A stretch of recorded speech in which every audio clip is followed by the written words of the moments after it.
Hello dear friends, আশা করি সবাই ভালো আছো। আমাদের চ্যানেলে তোমাদের সবাইকে স্বাগতম জানাই। আমাদের এই ইউনিক স্কুল চ্যানেলটা তোমরা যদি ভালো লাগে একটা সাবস্ক্রাইব করে দেবে, ব্যাস। আর আমাদেরকে কমেন্ট করবে, লাইক করবে, যাতে আমরা আরো তোমাদের ভালো ভালো ভিডিওগুলো উপহার দিতে পারি। তাহলে আজকে আমরা রিজনিং করব, এর অ্যানালজি চ্যাপ্টার। এই তো আর 20-15 দিন আছে বাকি, তারপরেই তোমার এসএসসি সিএইচএসএল এর ফর্ম ফিল আপ শেষ হয়ে যাবে। তারপর শুরু হবে পরীক্ষা, সিজিএল, সিএইচএসএল, তারপরে আবার রেলওয়ে, এনটিপিসিএস, আন্ডার গ্রাজুয়েট। এই সমস্ত পরীক্ষার ক্ষেত্রে রিজনিং এর এই অ্যানালজি থেকে মিনিমাম তোমরা ধরে নাও 2 থেকে 3টে কোশ্চেন পার ইয়ার আসে।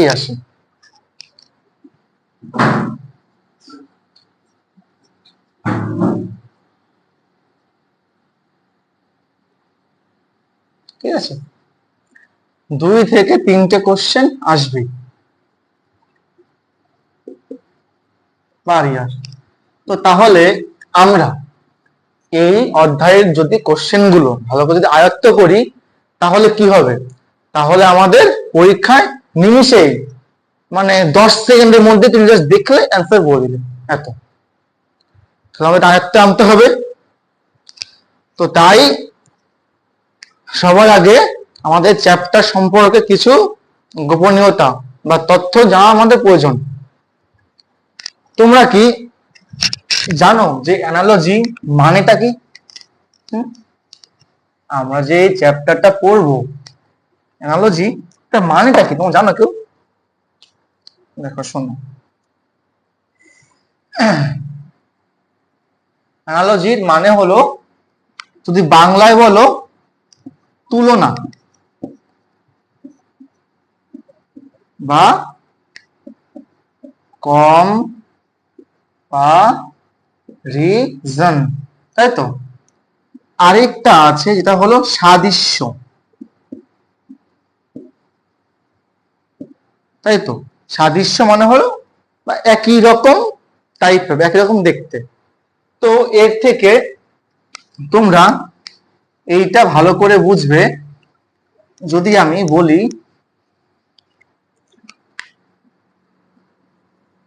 আ comparison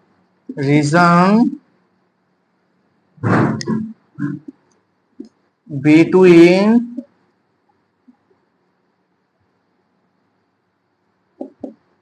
two things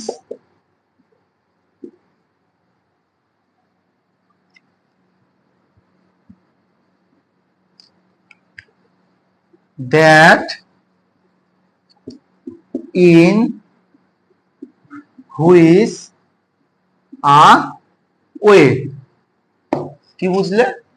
মানে একটা তুলনা, বিটুইন মানে কি দুজনের মধ্যে, টু থিংস দুটোর মধ্যে, বিটুইন, দ্যাট যেটা, ইন হুইচ আ ওয়ে মানে কি একটা পথ দেবে। বুঝা গেল? তাহলে দুটো জিনিসের মধ্যে একটা পথ দেবে, অ্যানালজি এটা। তাহলে এই কথাটা মাথায় রেখে আমরা এই চ্যাপ্টারটা শুরু করব, ঠিক আছে?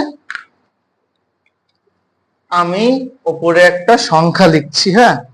তো তোমরা দেখো কিভাবে তোমরা এর সিমিলারিটি বা এর কম্পারিজন দুটোকে বুঝতে পারো। দিলাম 9, 9, 28 and 65 কোশ্চেন মার্ক। তো তোমরা এটাকে কি বুঝতে পারলে বলো? শোনো, অ্যানালজির ক্ষেত্রে আমার 1 থেকে 20-র মধ্যে স্কয়ার, ঠিক আছে, 1 থেকে 20-র মধ্যে, সরি 1 থেকে 20 না, তুমি 1 থেকে 30-এর মধ্যে স্কয়ার তোমার মনে রাখতে হবে। আর 1 থেকে 12 পর্যন্ত কিউব তোমার মনে রাখতে হবে।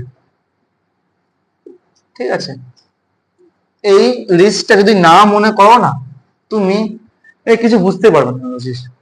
ঠিক আছে, তো এখন যেটা আমার তোমাকে একটা উদাহরণ দিলাম, তো মনে করো আমরা যে জানি কত 1 এর কিউব 1, 2 এর কিউব 8, 3 এর কিউব 27, 4 এর কিউব 64, 5 কিউব কত 1 2 5। ভাই কিউব মানে কি, মানে 1 3 বার গুণ, তাই তো? বলে দেখো একই আসে। এই 2 এর কিউব মানে কি, 2 3 বার গুণ, দেখো 8 আসে। 3 কিউব মানে কি, 3 3 বার গুণ। 4 কিউব মানে কি, 4 3 বার গুণ। 5 কিউব মানে 5 3 বার গুণ। বুঝা গেল? তো আমি এটা মুছে দিলাম, ছিল 9। তাহলে বলো এখানে কিভাবে আমি করতে পারি? তো দেখো এইখানটায় আমি যদি 2 এর কিউব প্লাস 1 করি 9 আসছে সংখ্যা দিয়ে। হ্যাঁ দেখো তোমার এটা কিছু বুঝতে পারো নাকি? দিলাম 9:28 সমানুপাত 65 কোশ্চেন মার্ক কোশ্চেন মার্ক। ঠিক আছে, এবার তোমরা এটার দিকে তোমাদের বেসিক স্ট্রাকচারটা কি আসছে মাথার মধ্যে? দেখো তোমার এই অ্যানালজি না করতে হলে তোমার 1 থেকে 30 স্কয়ার জানতে হবে, 1 থেকে 12 স্কয়ার জানতে হবে, কিউব জানতে হবে আপাতত। ঠিক আছে, 1 থেকে 12 কিউব জানতে হবে। তো এটুক মানে বেসিক আর কি। তুমি যদি এর বেশি জানো তাতে কোনো ক্ষতি নেই, কিন্তু কম জানা যাবে না। আমরা 2 এর কিউব জানি কত, সরি প্রথমে 1 থেকে শুরু করি। 1 এর কিউব কত, তোমাদের বলি 2 কিউব। তার মানে কি জানো? এর মানে হলো এই যে 2টা সেটা হলো 3 বার গুণ হবে। বোঝা গেল? 2 3 বার গুণ কত হয় 8। তুমি যদি বলি 3 কিউব মানে কি 3 3 বার গুণ, তাই তো? 3 3 বার গুণ, তাহলে কত হয় 3 বার গুণ করলে 9 27, তাই তো? ব্যাস, এরকম করে করে তোমরা কিউব গুলো বের করতে পারো। কিন্তু ওভাবে যদি করো তোমার অনেক টাইম ওয়েস্ট হবে না বলো পরীক্ষার ক্ষেত্রে? তো এই কারণে আমরা এগুলো মুখস্থ করার চেষ্টা করব। বুঝতে পেরেছো? কারণ আমাদের শর্ট টাইম, দেখো এসএসসির পরীক্ষা শুধু এমটিএস ছাড়া আর সবকিছু কি হয় 1 ঘন্টার পরীক্ষা প্রথমে। জেলারির টাইমটা বেশি নেয় কিন্তু ওটা হার্ড করে এলে কোশ্চেনটা এসএসসির ক্ষেত্রে থাকে। বুঝা গেল? তাহলে আমার মুখস্থ না রাখলে না কিন্তু এইগুলো আমার কিছুই পরীক্ষা হলে আমি উদ্ধার করতে পারবো না। আমি উদ্ধার করতে পারবো বাট আমার টাইম বেশি নিয়ে নেবে, আর ওখানে ভাই টাইম গেইনার, তাই না? তো এই ক্ষেত্রে দেখো আমরা কি করতে পারি, 9 দেখো 2 এর কিউব প্লাস 1 কত আসে, এটা কত 8 প্লাস 1 9 আসে আসে। 3 কিউব প্লাস 1 কত হয় 3 কিউব 27 প্লাস 1 কত হচ্ছে 28। এটা কত, এটা কত 4 এর কিউব, 4 এর কিউব প্লাস 1 65। দেখো এটা 2 আসলো, 3 আসলো, 4 আসলো। তাহলে এই মানে কি, দেখো তোমরা সিমিলারিটি খুঁজে পাচ্ছ না বলো? তাহলে এবার অবশ্যই 5 আসবে।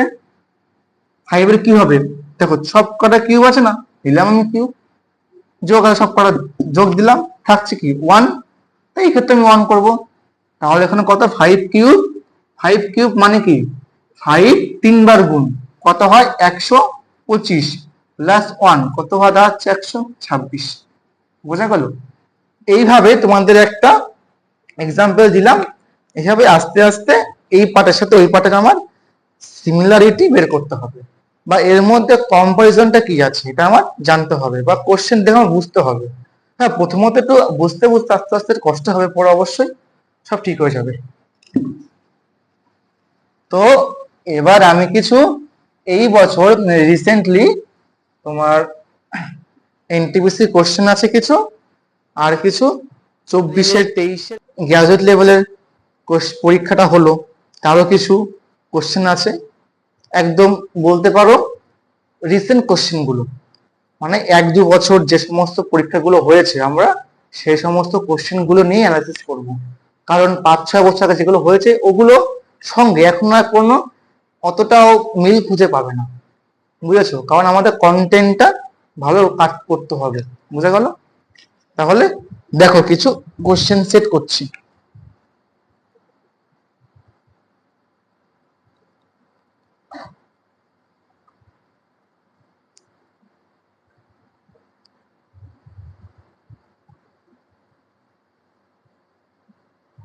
এটা হলো তোমার ফার্স্ট কোশ্চেন, দেখো। হ্যাঁ, হ্যাশ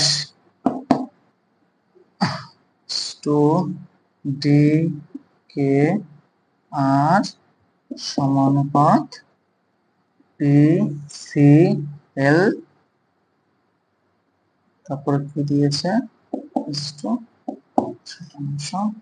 এটা কত সালে এসছে, এটা সিজিএল